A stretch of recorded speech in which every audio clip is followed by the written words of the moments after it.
Hello Tube Dwellers and welcome. I'm the Arcadean and this is Mabinogi Duel. Today we're running a PvP deck featuring Witch's Servant Coco, because it's cold outside and who doesn't like Coco?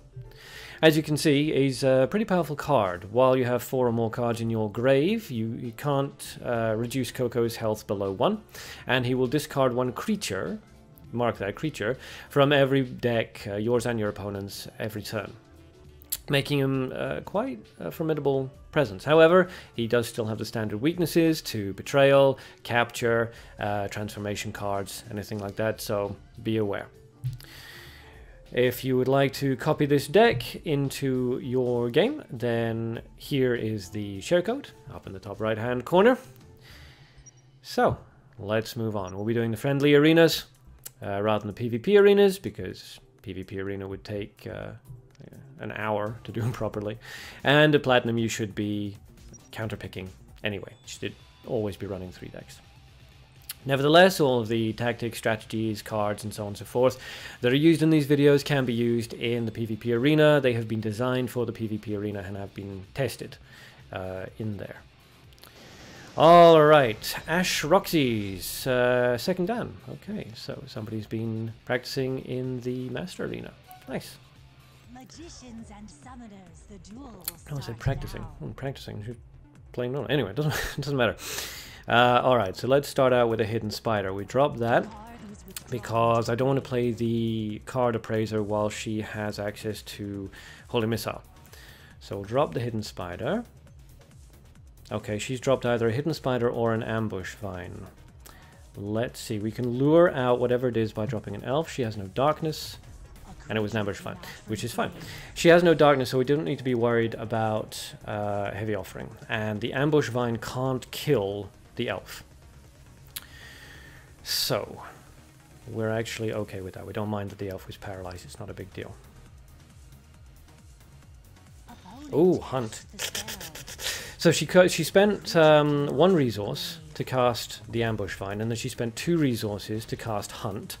All to remove a single 1-cost card, which it's not great. So I'm guessing from that she's actually a little bit worried about creatures on the field. So let's put some pressure on and hurt her before she has a chance to level up. Okay.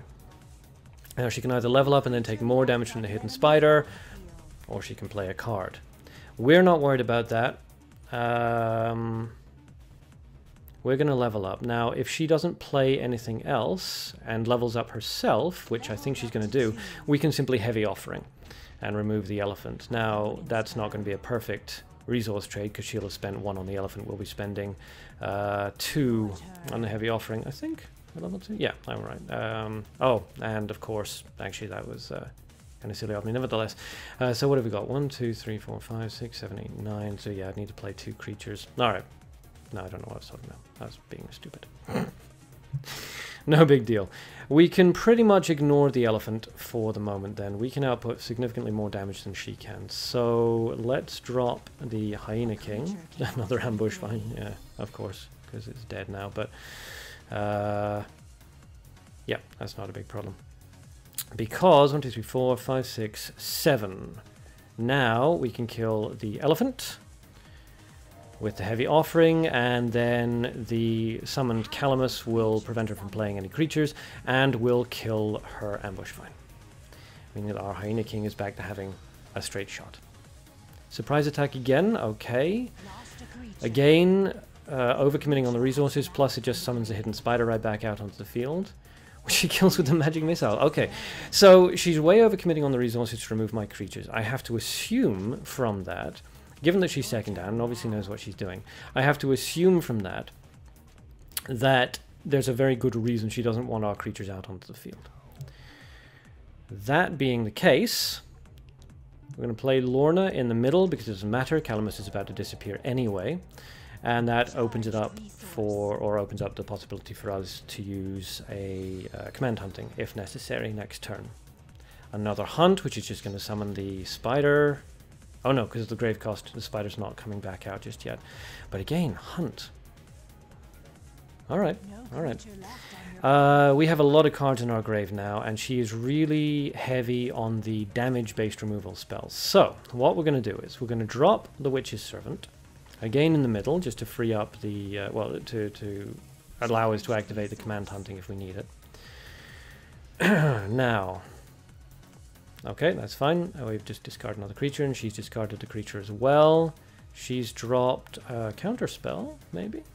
Interesting. And there comes the turn to Frog. So, yeah, her entire deck basically is revolves around removing creatures so that she can do what looks like chip damage attacks. We'll level up. And revive from the grave. Okay. Now, it'll be interesting to see whether or not she decides to removal spell the Hidden Spider now. Pessimistic Ally. Huh, okay. Definitely a card you don't see much. But I see the value in it, I suppose. We'll drop the surprise attack then. And that will allow us to drop Heavy Offering. The card was withdrawn to the grave. Not what allows to. We could have done this anyway, but the death of her creature makes this a guaranteed kill. Oh, she has 10 in her grave. Silly of me. I don't use Arrow of Revenge very much, so I should have paid attention to that. If she had 6 or more cards in her grave, the Arrow of Revenge does 6 damage. So, yeah, a little embarrassing, but something to definitely be aware of. I mean, we would have won regardless, and we couldn't have used that to any significant advantage in the last fight. But yes, definitely something to be aware of. The Arrow of Revenge doing extra damage based on how many cards are in the grave. Alright, Scamcat. No, not Slingshot. Thank you anyway. Alright.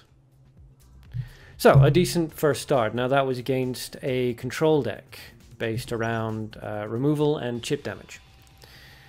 She overcommitted on the resources, but in her case it was actually okay because all of her cards were low cost. She could actually afford to overinvest on the resources, removing a 1-cost creature with a 2-cost spell, that kind of thing, because she wasn't saving up resources for anything big, and she didn't need to have large amounts of resources in order to use her spells and bring out her creatures. So that kind of deck is actually one of the few exceptions to the rule of always try to remove for equal or less cost than the creature was played. It's a good deck, a very good deck. I was confused about it to begin with, but yeah, it puts on a lot of pressure. Never underestimate chip damage. Big creatures with massive attack values are definitely not the only way to win. And often you'll find that you'll have more success with smaller, faster, cheaper creatures that you can just keep bringing out. Especially if, as with that last one, you have a way of shutting down big creatures, as she did with the Turn to Frog. It's a shame that Coco couldn't get, you know, some time to shine, but hopefully in this next fight, if anybody ever joins in. As far as the Arrow of Revenge thing goes, the Coco, just be aware that Coco actually helps out with that. Since Coco discards a card into the grave every turn, whenever Coco's out in the field and discarding cards, just keep an eye on your... Oh, okay, decided not to bother. Keep an eye on your resources, and... yeah, it's a bit confusing. Keep an eye on your darkness resources and on your opponent's graveyard, because if you can get 6... cards of any kind in the graveyard and then use the Arrow of Revenge, significant amount of damage. Okay, so PvP first dan. Equal fight. That's always nice. 3 mutants in her deck, it looks like, going for light and darkness. So I'm going to assume this is a rush deck. That being the case, I'm also going to assume that she's going to use a Book of Knowledge to ramp up to level 2 as quickly as possible. Let's see. Lady Cher. Your turn. Like it. I always love Lady Cher. She's fantastic. Alright, what we can do then is we can drop the elf in the middle because we can ignore Lady Cher. Even if she removes the elf with like a surprise attack or something, that's just going to summon the hidden spider back out onto the field. So we don't need to worry too much about that. Okay, there goes the surprise attack. She's basically hoping to force us to use up too much resource, trying to either flood the field or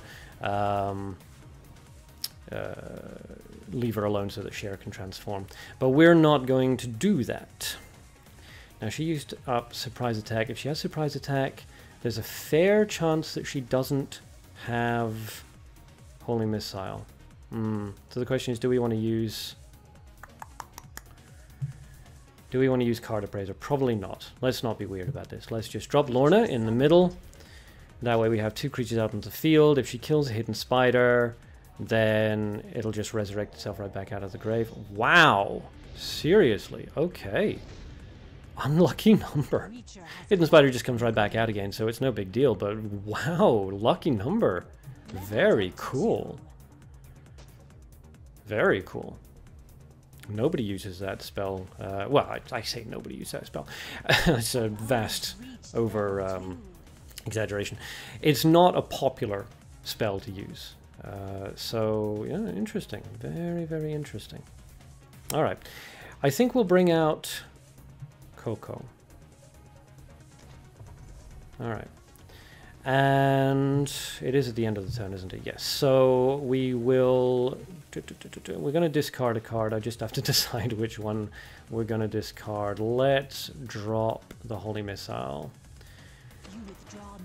Okay. So at the end of the turn, Coco is going to discard a creature card. That'll take us to 4 in the grave, which means that Coco now has the price of the contract active, which means she can't be damaged to death. Okay. Okay, does she have a Wither? Is this what she's going for? Or does she just not realize the ability? Okay, she's brought out another Cher. Now I'm wondering if her dark card is actually a vanished book. I think it might be. I think it might be. That being the case, we don't... Oh, okay. She decided to give up. All right. Okay, I have a suspicion that what she was going for was a dark, vanished Thief's Book. I think it's a Vanished Thief's Book, I think is the name. Basically what it does is it transforms every Cher on the field.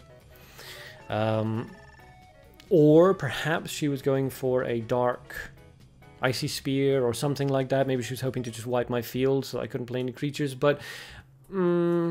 if I had to guess, I'd say it was probably the Vanished Thief's Book. It's actually surprisingly decent strategy. I've seen it used to great effect.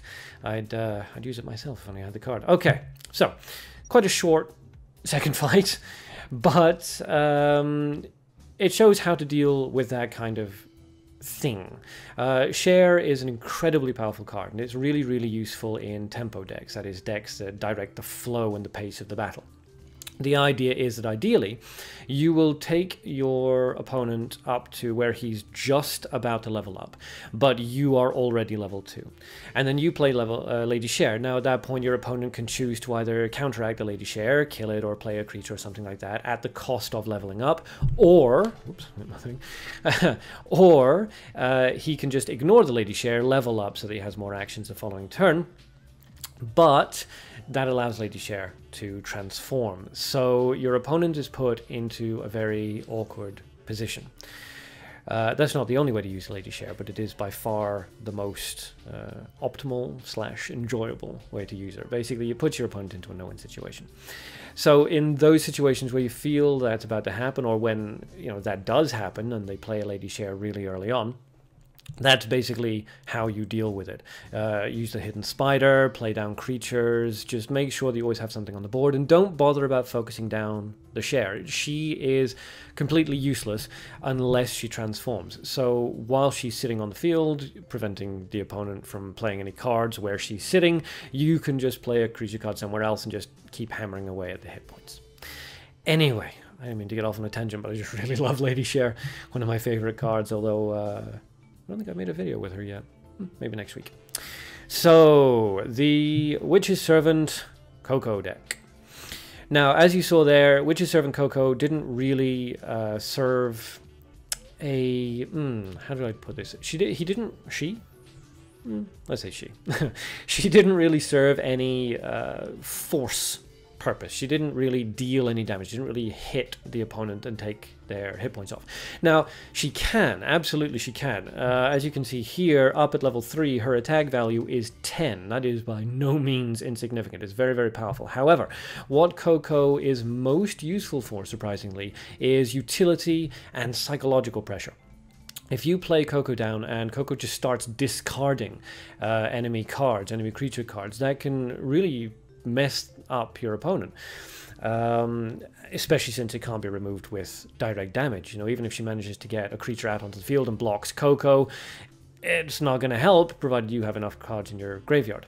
Be aware, when running Coco, that L can actually mess you up, because her ability means that whenever she revives, she will pull all of the creature cards out of the opponent's grave as well. So, given that Coco only discards creature cards, if you're relying on the creature cards being in your grave in order to keep Coco alive, that's not going to work against L. Make sure it's non-creature cards. Alright, so to start at the beginning, Hidden Spider. You saw how fantastically useful Hidden Spider was there, and honestly, it's one of my favorite green cards. You could, if you wanted to, replace Hidden Spider with Ambush Vine. That's absolutely fine.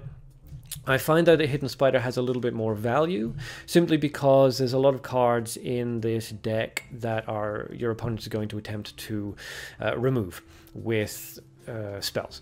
So it's good to have the Hidden Spider in there just so that you can, they remove a card and then another card just immediately pops back up. You're maintaining board pressure. Also, it can be quite useful against any deck that decides to rush. I assumed, for example, in the last match that the dual color deck was going to rush. I assumed that the Book of Knowledge was about to come out. So I dropped Hidden Spider. It's a very cheap card and it will actually activate on any spell, including Book of Knowledge. Still, Ambush Vine can be extremely useful. That's definitely a way to go. Hyena King, you could replace Hyena King with an elf or an elephant, but with the prevalence of Heavy Offering in the meta at the moment, I would definitely suggest sticking with the Hyena King, and I would suggest keeping the Hyena King. Now, if you don't have one, then any one-cost nature creature that's decent will work. So elf will work, elephant, fox, all of these are going to be fine. But Hyena King, if you can get a hold of him.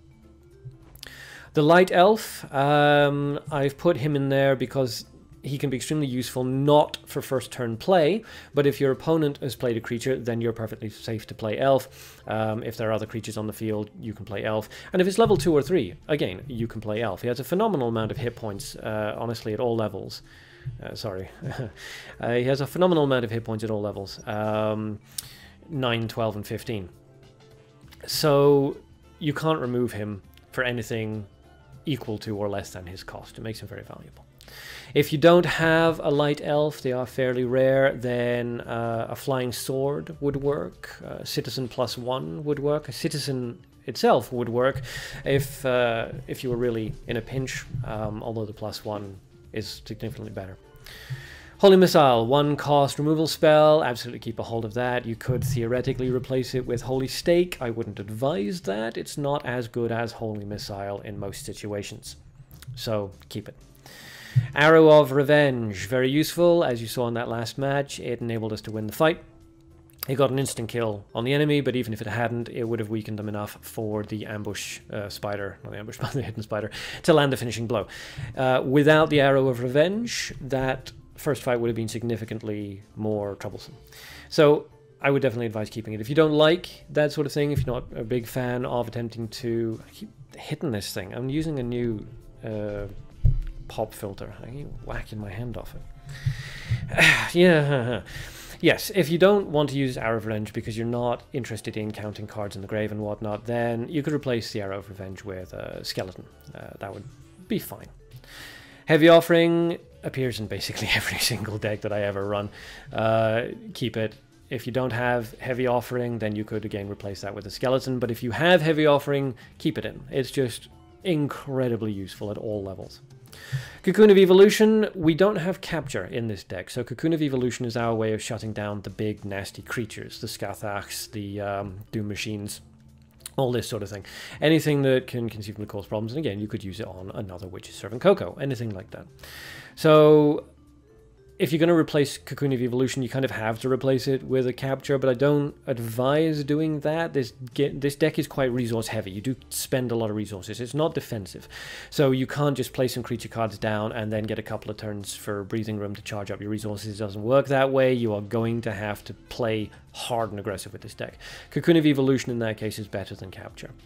But you could switch it out if you absolutely wanted to. Just make sure that you have some sort of, counter card.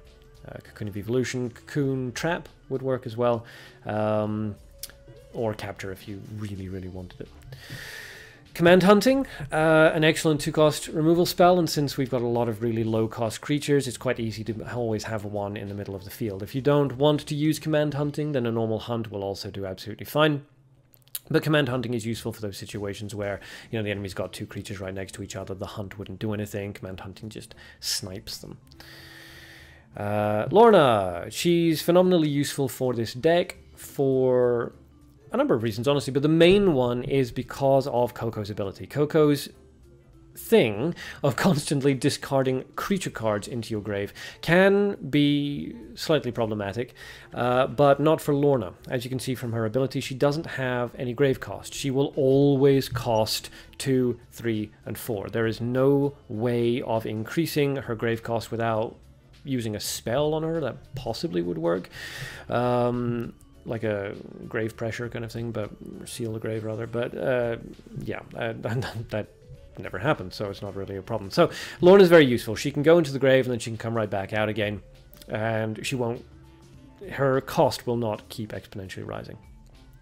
If you don't have Lorna, I'm not honestly sure what you would replace her with.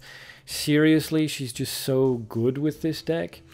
Theoretically, I suppose you could put in a share of your own. That could be quite interesting. But apart from that, Citizen +1, maybe. Mercenary, maybe, if you just wanted the direct damage. But, oh. Dang, okay, well, no, the thing froze. Okay, hold on a second. Sorry about this. No. Alright, give me a second. I will edit this part out. Back in a tick.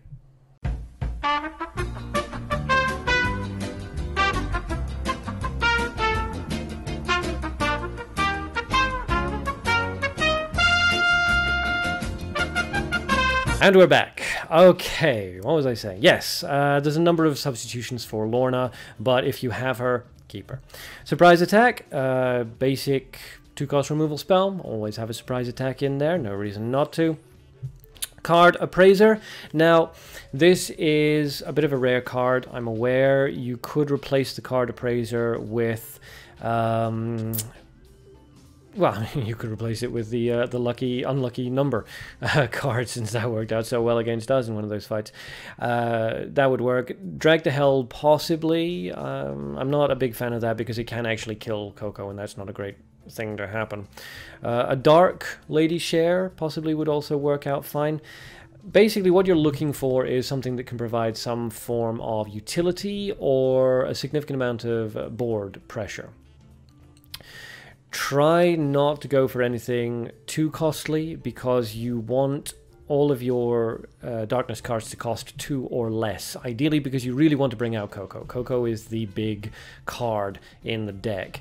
It's definitely possible to win without Coco, as you saw, but Coco's presence definitely increases your chances of pulling out a swift victory.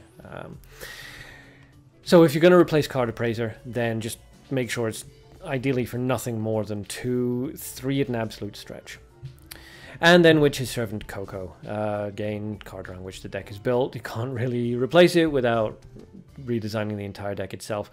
It's a very good card. Now, there is a white version of this card, Witch's Servant Emmet, I think the card's called. So if you don't have Coco but you do have Emmet, you can actually just switch around some of the cards in this deck and do with Emmet instead. But in that case, make sure that the switches are sort of they're serving the same purpose. So instead of an elf, you'd use a skeleton. Instead of holy missile, probably just keep with arrow of revenge. Instead of Lorna, use Pan, and so on and so forth. Just switch those darkness cards in, and then switch these darkness cards out for light cards. Again, you can switch most of these as is. So, that's about it from me and Witch's Servant Coco. Apologies for the technical errors. Nevertheless, I hope you enjoyed. And as always, if you would like to copy down the deck, top right corner, share code. So that's about it for Witch's Servant Coco. As always, thank you to everybody that subscribed so far. It really means a lot to me. And until next time, have fun and good luck.